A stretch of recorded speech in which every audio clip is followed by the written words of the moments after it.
Pero Brigitte, mira, como se trata de un seminario sobre innovación,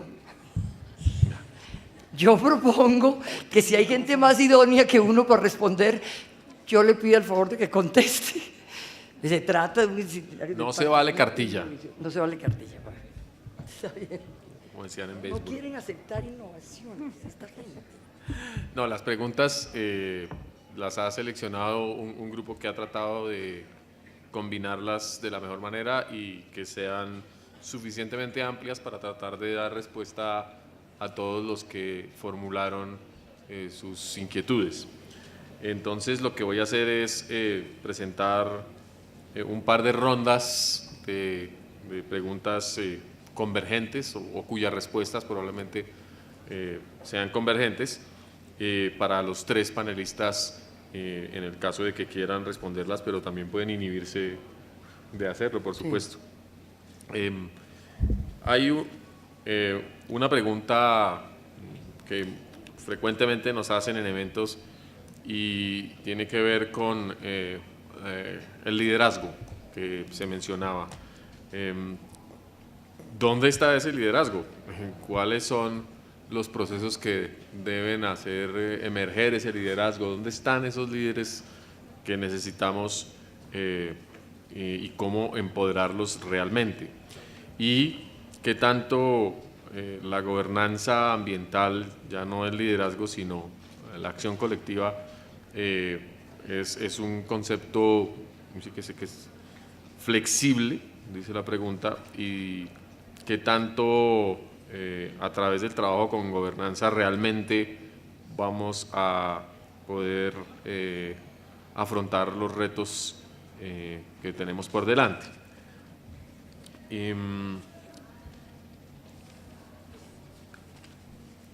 De una manera más institucional nos preguntan por la estabilidad y el cambio. Es decir, constantemente estamos hablando de reestructuraciones de las instituciones, de cambiar la forma en que hacemos las cosas, pero al mismo tiempo, en medio de ese cambio permanente, no hay garantías de continuidad.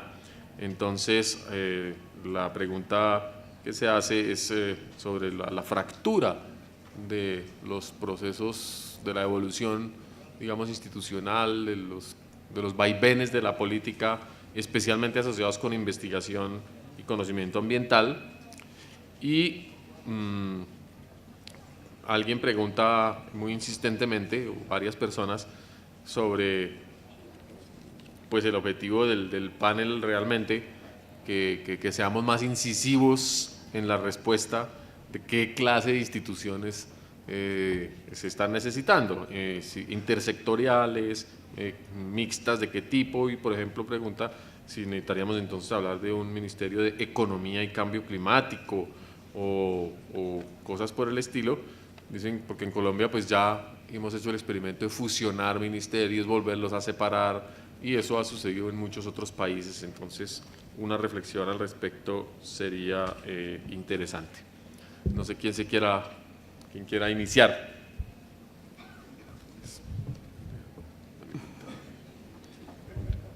La voluntaria. Bueno, muchas gracias. Algunas reflexiones en base a lo que comentaba Brigitte de las inquietudes que se han tenido aquí. El tema del liderazgo, yo creo que se requieren liderazgos en todos los niveles, porque hay que actuar en todos los frentes, ¿no? Entonces es importante el liderazgo político, es importante el liderazgo de los centros de investigación, es importante el liderazgo en el ámbito académico, es importante para la sociedad civil también el liderazgo de aquellos, no sé cómo llamarlos, como líderes de opinión, pero es decir, aquellos, por ejemplo, hablamos hoy de educación y de la importancia de crear conciencia ambiental en la juventud, sobre todo. No sé si hablamos particularmente de eso, pero es algo que creo, ¿no? Yo creo que la juventud tiene un rol sumamente importante como fuerza en la sociedad. Y ahí hay liderazgos genuinos que nacen del propio ámbito juvenil que deberían aprovecharse más, ¿no? Y sin perjuicio que yo creo que en el ámbito político es donde debemos tratar de generar los mayores liderazgos posibles para lograr los cambios que se necesitan. La Asamblea Mundial de Medio Ambiente, que es uno de los resultados de Río +20, ¿no? El Consejo de Administración del PNUMA, que era como el consejo que definía las líneas de trabajo de nuestro programa, las prioridades ambientales a nivel mundial, en qué íbamos a trabajar y en qué íbamos a aplicar los recursos de la comunidad internacional en general para temas ambientales, estaba conformada por un consejo de administración de 56 miembros. Uno de los resultados de Río +20 en el tema de gobernanza, en el tema de marco institucional, fue establecer ampliar este ámbito, este consejo de decisión a una asamblea mundial. La asamblea mundial se hizo, la primera de las asambleas mundiales se hizo en junio de este año en Nairobi, en la sede del PNUMA, y allí se ha tenido un récord histórico de convocar a más de 100, no sé exactamente el número, si me escucha mi jefe me reta, porque debería saberlo, pero una cantidad récord de ministros de ambiente de los países, realmente de líderes de opinión. Se ha hecho un simposio de justicia ambiental en el que han participado jueces de Corte Suprema y fiscales generales de muchos de nuestros países.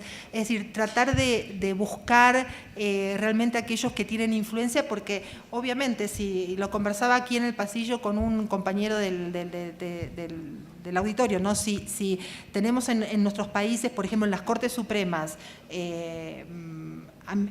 abogados comprometidos con el tema ambiental, eso tiene una influencia enorme hacia abajo, ¿no? Hacia los jueces de Cámara o hacia los jueces de primera instancia o hacia los fiscales locales que están trabajando, porque saben que tienen como una especie de paraguas de protección, de decir, bueno, una sentencia ambiental después no va a ser frenada en ámbitos superiores porque está sujeta a presiones de tipo político, y entonces ese tipo de liderazgos genuinos me parece que son muy, muy importantes.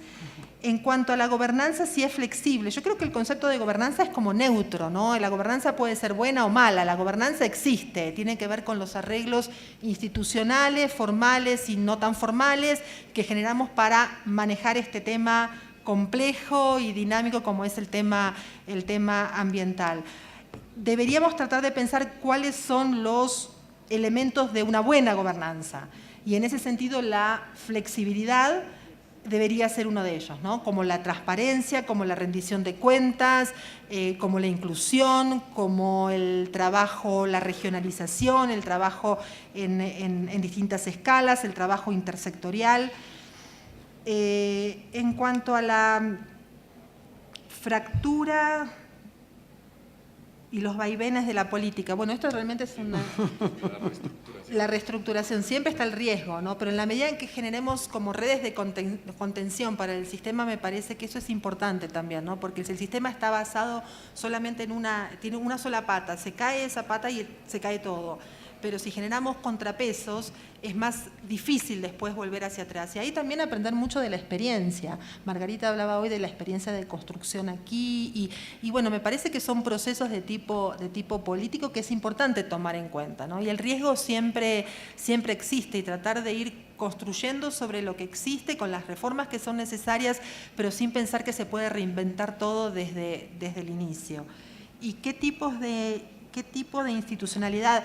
Bueno, ahí creo que la pregunta está referida al contexto nacional, y yo creo que ahí la respuesta solamente puede provenir de un diálogo muy franco, muy profundo y muy amplio de los actores nacionales. Recetas únicas no hay. Hemos durante mucho tiempo considerado que la creación de los ministerios de ambiente ha sido un salto cualitativo en materia de institucionalidad ambiental. En América Latina hoy todos los países cuentan con sus ministerios de ambiente, excepto el caso de Panamá, precisamente de la sede de nuestro organismo, donde hay una Administración Nacional del Ambiente. Perú y Chile fueron los últimos que se incorporaron a la tendencia de crear ministerios ambientales. porque antes tenían comisiones interministeriales. Sin duda tiene que ver un poco con el nombre, con el hecho de que quien decide en materia ambiental se siente en el Gabinete Nacional, pero también tiene mucho que ver con el contenido, tiene mucho que ver con las competencias que se otorguen a ese ministerio. La tendencia, yo creo, de los ministerios más modernos de separar las funciones de fiscalización con las funciones de rectoría de la política pública ambiental me parece que es un modelo muy sano, ¿no? Y muy interesante para nuestros países, donde está diferenciado este rol, mientras que hay otros ministerios en los que confluyen, ¿no? Otorgan licencias y a su vez dictan la política y a su vez controlan, y eso genera generalmente un solapamiento, una superposición de funciones que suele ser peligrosa. Así que recetas únicas no hay, por supuesto.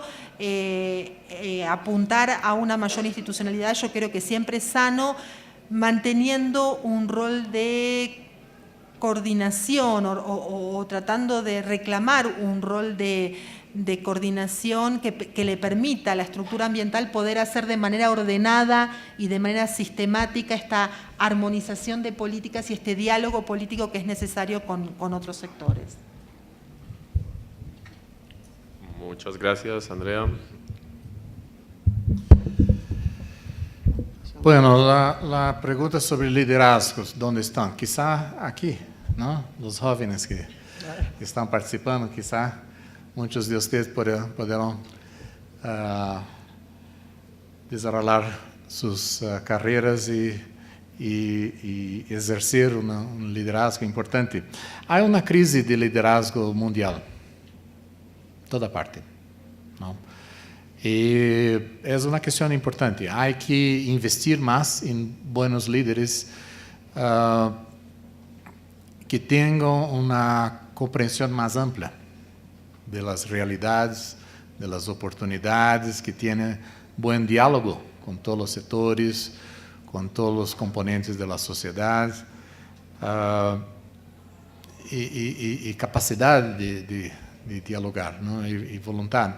Y eso no es fácil.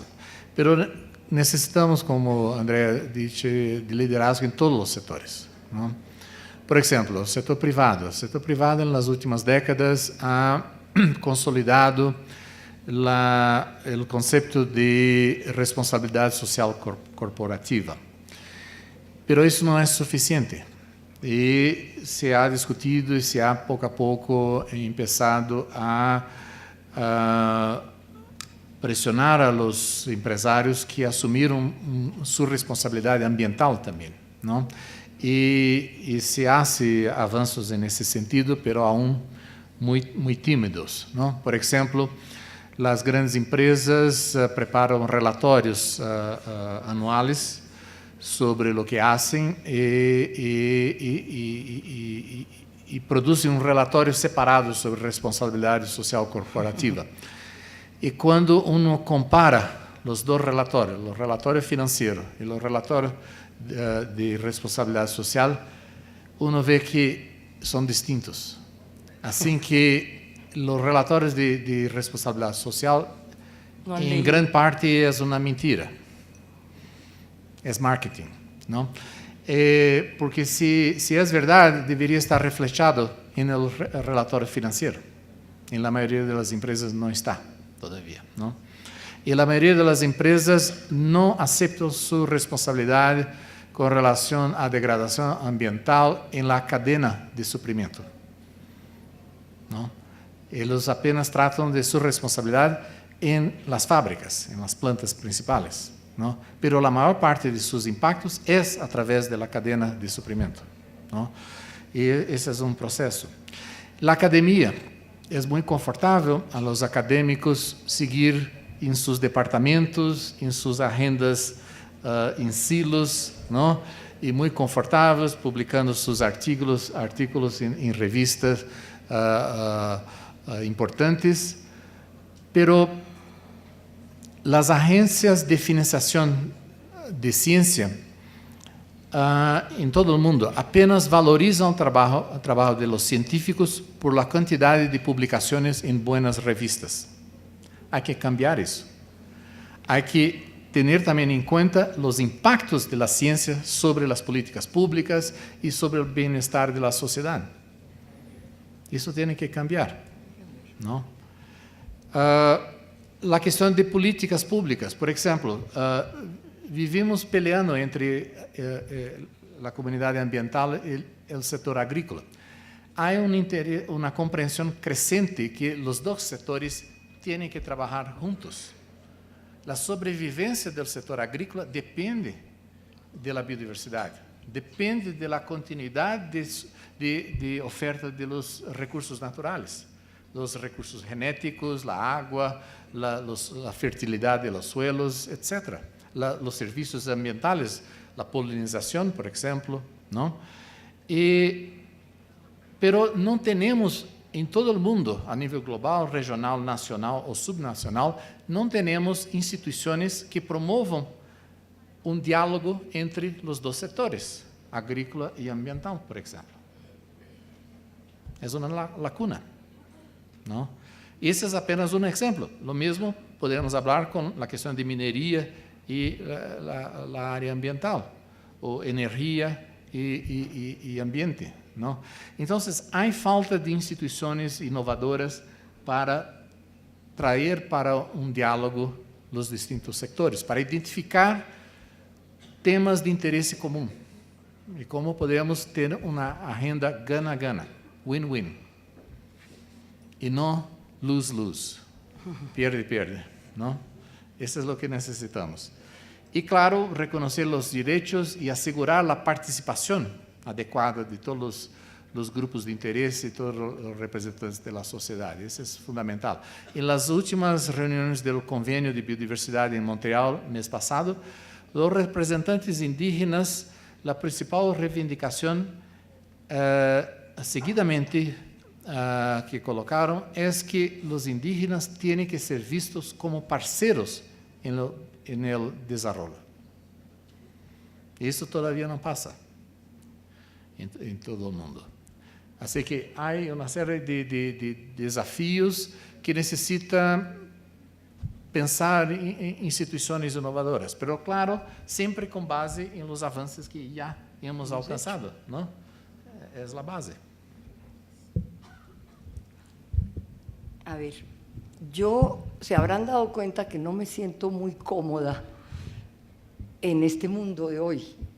Me tiene aterrada, por ejemplo, el streaming. Ustedes se imaginan hace 30 años, cuando hacíamos la campaña verde, discutiendo con campesinos de qué posibilidades había que convencer un ministro o cómo moverse en un ámbito político, que hubiera streaming. Duraría un funcionario que dice la verdad, duraría 15 días. Hoy día todo está grabado, ustedes tienen el doctor Google que les resuelva todos los problemas. Yo no me siento muy cómoda y tengo que pedir permiso para decir las cosas que voy a decir. Yo creo que si estamos hablando de innovación, y por eso me sentí tan cómoda ayer, y por eso sigo diciendo que tal vez el ámbito de los mayores, el ámbito de los que ya tenemos muchas frustraciones encima, es más un ámbito de escuela cerrada, porque estoy convencida que la fertilidad del pensamiento tiene una condición: la libertad de poder decir lo que uno piensa, lo que uno cree. Y esa libertad, cuando estoy enfrente de un auditorio que de pronto sabe más que yo de muchas cosas, que no conozco, me siento un poco cohibida, y para que yo me sienta cohibida les cuento que la cosa es grave. Diciendo eso, me mueve mucho el cuento del liderazgo político, porque para que exista un liderazgo se necesita un espacio social donde ejercer el liderazgo. Para que exista un liderazgo se necesita poder, para que la palabra tenga sentido para poder ejercer el liderazgo. Para ejercer un liderazgo se necesita un nivel de educación. Este joven que está aquí enfrente me preguntó hoy: yo tengo un grupo ecológico en el Tolima y yo quiero hacer algo como lo que hizo usted. Y yo le dije, y me dio mucha tristeza, ¿cómo es que no conoce a Gonzalo Palomino, que durante 30 años ha estado en tu universidad definiendo cómo son las luchas ambientales del Tolima y la gran lucha contra la colosa. Entonces, para tener liderazgo se necesita comunicación, y eso no es permitido en una democracia restringida. El caso de Brasil, por ejemplo, fue muy interesante. Cuando llegó el fútbol, había protestas en todo el Brasil. Si digo algo, me lo corriges, porque también en ese espacio de nuestro viejo, también se podía decir me equivoqué. Hoy día no se puede decir que equivoqué porque el streaming va a decir lo que uno no quiere que diga antes de que uno diga perdón, no tengo razón, tal vez me equivoqué. Es un mundo de ustedes, que van a tener que manejar ustedes. Y a mí le tengo mucha prevención a un mundo donde las libertades están coartadas por tantos cajones, por tanta tecnología, cuando el ser humano se puede mover con alas sin tanta tecnología, con el pensamiento, sino cómo vamos a imaginarnos el mundo, cómo vamos a innovar. Si estamos haciendo toda la vida cajones y cajones de cosas. En Brasil, yo pregunté en una reunión, bueno, ¿cómo así que Lula va y 40 millones de brasileños salieron de la pobreza y hay gente en las calles con banderas contra el gobierno, contra el gasto, realmente era sobre el gasto en los estadios de fútbol? Y como yo tengo unos amigos formidables, alguien me contestó, un esclavo no lucha sino hasta que le sueltan las manos. Es precisamente la capacidad de poder actuar lo que hace que existen los liderazgos. Si tú estás amarrado, si estás cohibido, si no tienes acceso a la educación, si nadie te oye, ¿qué liderazgo puede generar una sociedad así? Punto aparte, para no meterme en más líos. La academia. Yo tengo aquí a dos profesores enfrente que estoy honrada de que estén aquí. Me da mucha pena que el profesor Pablo y el profesor Gonzalo que estén oyendo esta historia. Pero yo he sido testigo de que el académico, que llamamos puro, a quien respetamos profundamente, ¿quién va a creer un mundo sin ciencia básica?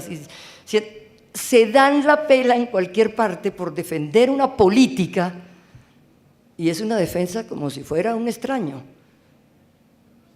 Las sociedades, algunas sociedades o algunos estamentos sociales tienen muy poco respeto por la academia. Y la academia no le interesa una discusión política, le interesa la defensa de unas ideas y un conocimiento para poder resolver problemas. Entonces la academia no es solo que esté solo en una torre de marfil, es que tampoco hay espacio político para la academia, para los buenos académicos colombianos que han hecho maravillas por los inventarios ambientales, por los estudios ambientales. Tampoco hay espacio para la academia.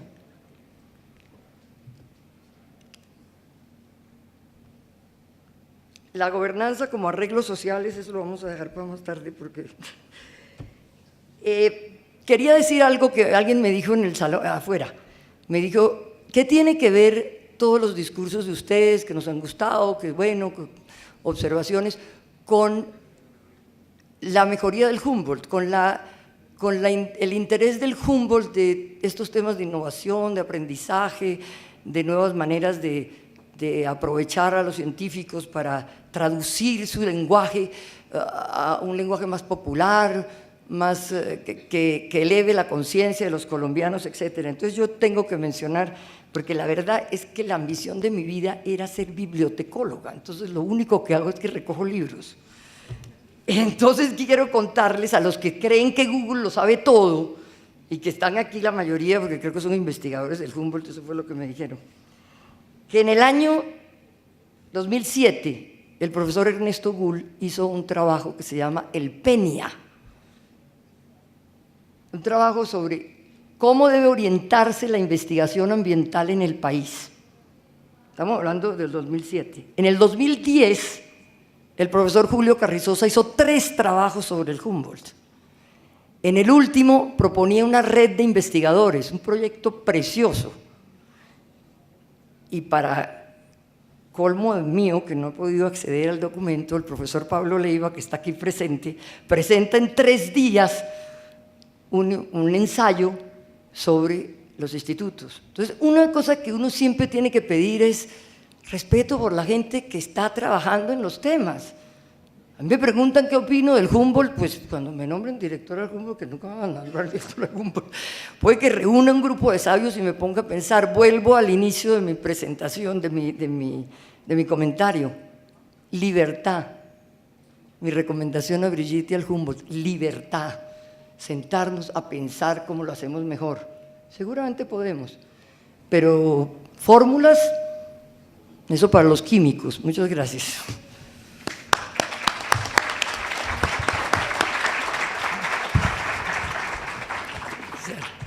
La questão de que instituições ou do que temos a necessidade de criar, como havia dito anteriormente, em parte depende de que futuro queremos, não?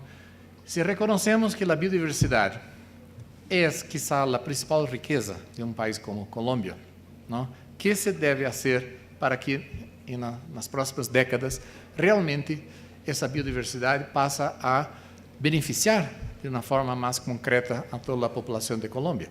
Então, que programas de investigação, que programas de políticas públicas, que linhas de investimento seriam necessárias para alcançar esse reto? Por exemplo, em Brasil, agora Brasil é 30, 40 anos atrás, Brasil importava alimentos. Agora somos o segundo maior exportador de alimentos no mundo e as previsões é que grande parte da necessidade de ampliação da oferta de alimentos nas próximas décadas vai ser suprida por Brasil. Mas como isso é possível? Porque o Brasil ha investido bastante em investigação agrícola.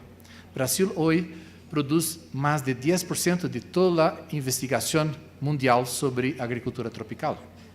Ha sido uma prioridade claramente identificada e implementada de forma efetiva. A questão de biodiversidade, Brasil produz, por médio, apenas 2% de toda a ciência do mundo, mas em biodiversidade produz 6% já, e está crescendo, não? Assim que há que dar consequência às coisas, não? E identificar com clareza as prioridades e refletir essas prioridades em las distintas áreas, não? Para que possamos ter os resultados. Bueno, muchas gracias. Tengo una segunda ronda que creo que va a ser muy parecida a esta en términos de tiempo y no hay más espacio, porque además la pregunta es bien complicada y tiene que ver con el modelo educativo. Cómo se está construyendo esa cultura de la sostenibilidad a distintas escalas y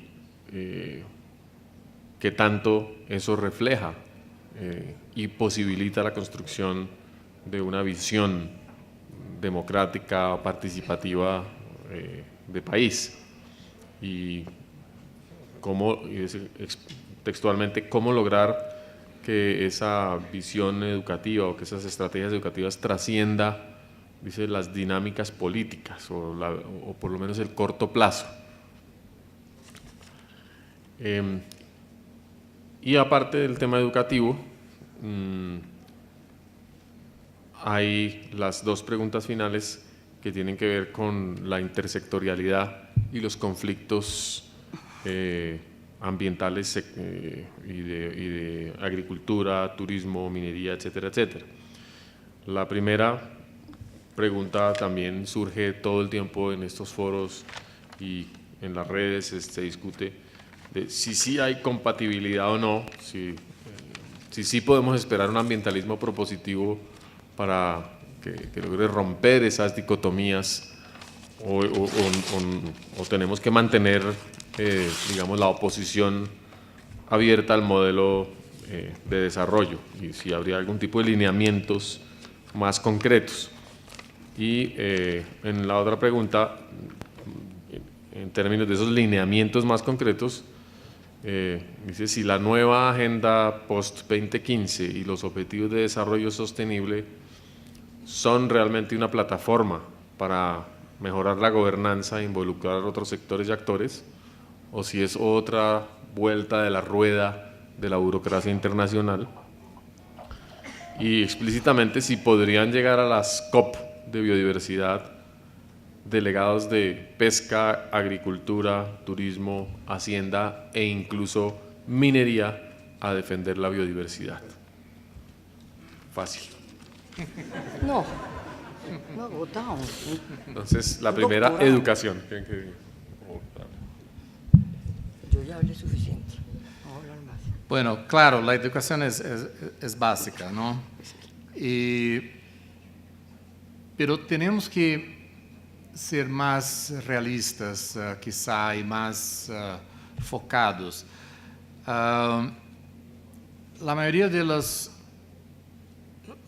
ciudadanos no tienen todavía una buena comprensión, como decía anteriormente, de su dependencia sobre el medio ambiente. Así que tenemos que ser más concretos en el ensino de concientizar mejor esa dependencia.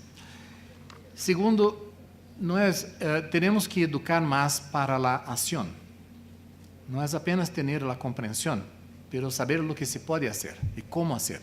Así que tenemos que instrumentalizar a los jóvenes, ¿no? Para les dar las herramientas para nos ayudar a cambiar el mundo, ¿no? Tenemos que empoderar a las nuevas generaciones para eso. Y la educación es la base para eso, ¿no? Pero otro aspecto es saber respetar las diferencias. Y esa es la falta de respeto entre nosotros, en la sociedad, es la base de la guerra, ¿no? De los conflictos y todo más, los desentendimientos entre los sectores y todo eso. Y hay que educar más las personas para tener más abertura y disponibilidad para diálogo, para escuchar a los otros y comprender los distintos intereses, porque dentro de una sociedad hay distintos intereses que son legítimos y que hay que se respetar. No se puede esperar que toda la sociedad tenga los mismos intereses, ¿no? Eso no es real, ¿no? Pero hay que enseñar ese respecto a la diversidad. Entonces, hablamos de diversidad biológica, tenemos que hablar de diversidad cultural, ¿no? Y esa es la base. La cuestión de los conflictos ambientales con los sectores, ¿no? La primera cuestión, ya hablé, es la necesidad de promover mecanismos de diálogo, ¿no? Y tener una capacidad, mencioné anteriormente, yo pienso que Colombia ha hecho grandes avanços en estudios sobre el medio ambiente, la biodiversidad, pero entiendo que todavía no tiene un sistema regular de monitoreo que cobre a todo el país, a todos los ecosistemas de lo que está pasando. Eso es fundamental,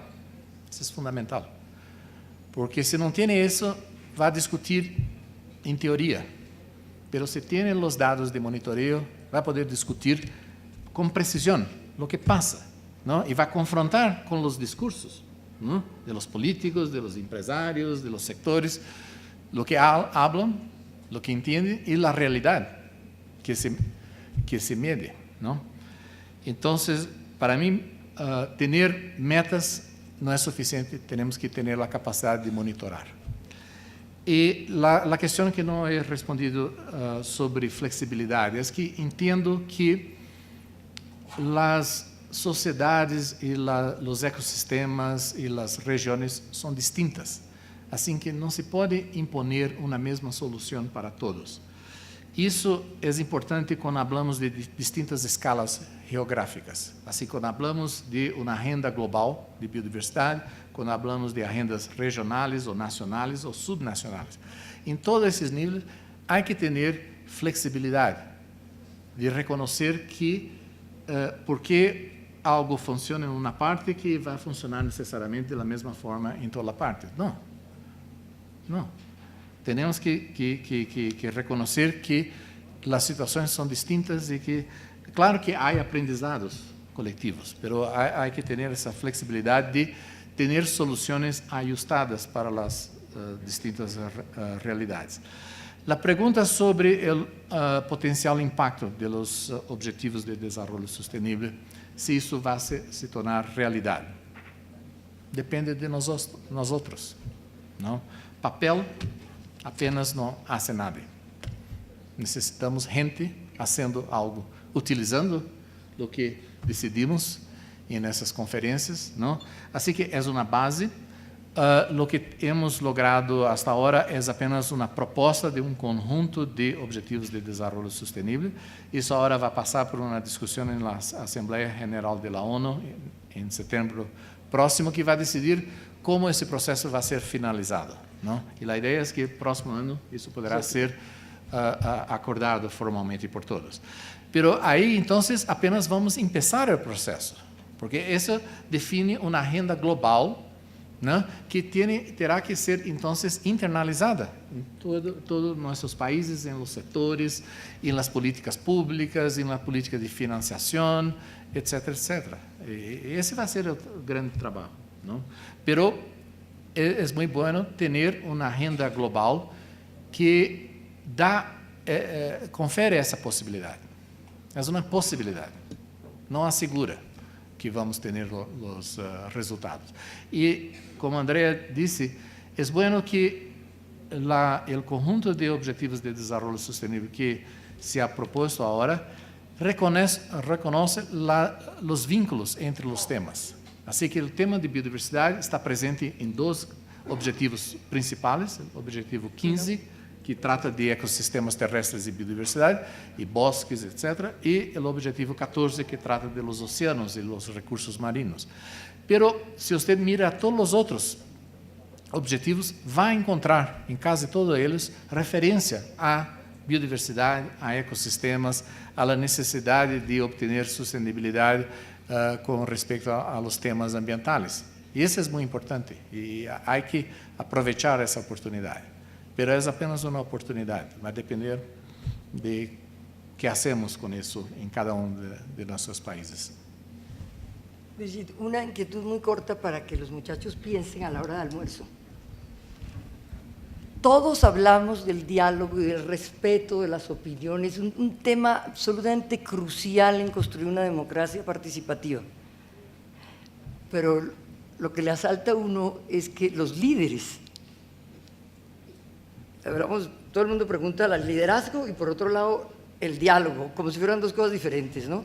¿Qué es un líder? Un hombre que convence al mundo de que su teoría es la verdad. Hemos tenido líderes peligrosísimos buscando un liderazgo. No voy a seguir en el cuento. Entonces, sí, necesitamos un liderazgo, pero ¿qué clase de liderazgo? Solamente para que piensen si no es contradictorio pedir que todo el mundo tiene su verdad y que hay que oír a todo el mundo. Y si queremos un liderazgo que no sea capaz de debatir, porque él tiene en su mente una verdad. Es una pregunta para una sesión de trabajo interna del Humboldt. Era solo eso. La contradicción entre el gran liderazgo y el diálogo. Esto todo es para Gracias. pensar. Si me permiten, en cuanto al tema de educación, yo creo que es un tema bien complejo y que exige reflexiones muy profundas, y me parece que mañana el panel va a preparar más el terreno para poder reflexionar sobre esto.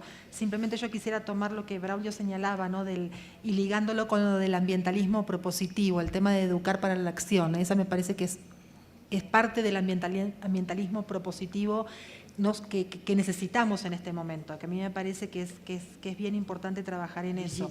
Y de hecho las líneas de trabajo del PENUMA, de acuerdo con nuestro mandato, giran en torno a eso, a ver de qué forma realmente logramos presentar el tema ambiental como un vector para el desarrollo y no como un obstáculo para el crecimiento, al modelo del crecimiento del modelo de crecimiento que se nos ha impuesto y que venimos siguiendo, ¿no? Y en ese sentido están orientados todos los trabajos, por ejemplo, en tema economía verde, que es un concepto muy discutido y que le podemos poner el nombre que querramos, pero que en definitiva lo que busca es ver cómo salimos de ese modelo de crecimiento, de uso intensivo de recursos, de uso intensivo de energía y que no toma en cuenta el valor y la función de los ecosistemas. Entonces, el trabajo de economía verde precisamente se ha centrado de manera muy práctica en identificar sectores, unos 11 sectores en los cuales de la economía en los cuales se podría avanzar hacia este modelo distinto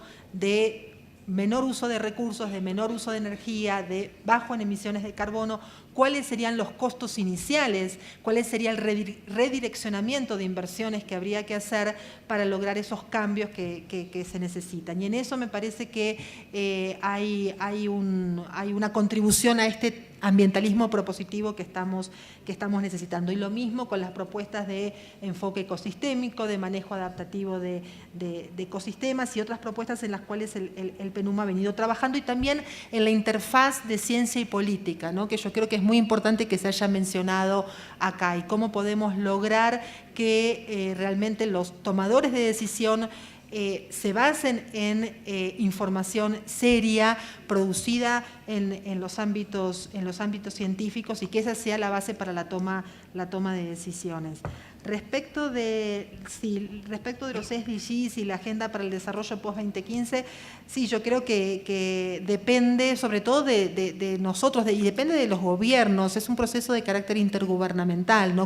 Obviamente con aportes de todos los sectores, pero es un proceso de carácter intergubernamental, y así como nuestra región ha sido líder en proponer el proceso mismo y de generar esto que hoy tenemos, también allí hay un trabajo importante que hacer en esta etapa de definir, bueno, tenemos objetivos, tenemos metas, cuáles son los medios de implementación para poder alcanzar esas metas y cuáles son los indicadores cualitativos y cuantitativos que nos van a permitir al finalizar el periodo decir, bueno, nos estamos acercando bien, mal, más o menos a estas metas, ¿qué tenemos que corregir, ¿no?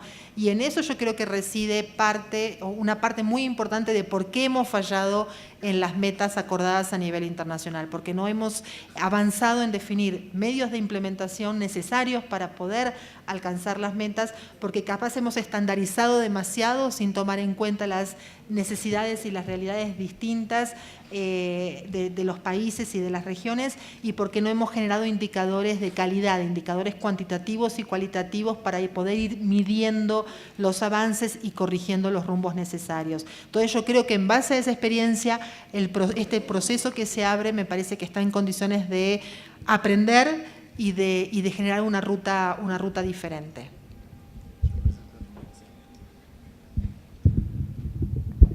Queria falar de um exemplo, mais uma vez, de Brasil. O setor ganadero é um dos piores setores em Brasil. Estás streaming. É um dos setores que mais impactos causa no meio ambiente em Brasil. E há várias razões para isso, e, claro, passa por questões de o marco jurídico de tenência de terras em Brasil, e o uso de gado como uma forma de assegurar a tenência de terra. Pero isso está cambiando em Brasil. É muito interessante ver. Eu não acreditava muito que seria possível ver isso, pero em novembro passado em Varsóvia, na COP de Clima, hemos tido uma discussão, um fórum de 2 dias sobre planeamento e manejo integrado de paisagens, de território. E eu me surpreendi de ver representantes do setor ganadeiro de Brasil presentes. Assim, oh, interessante.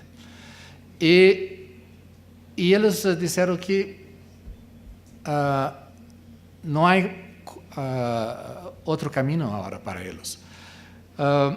Com uma confluência de pressões da sociedade, por exemplo, o Brasil, em 2009, estabeleceu metas de redução de emissão de gases invernadeiros.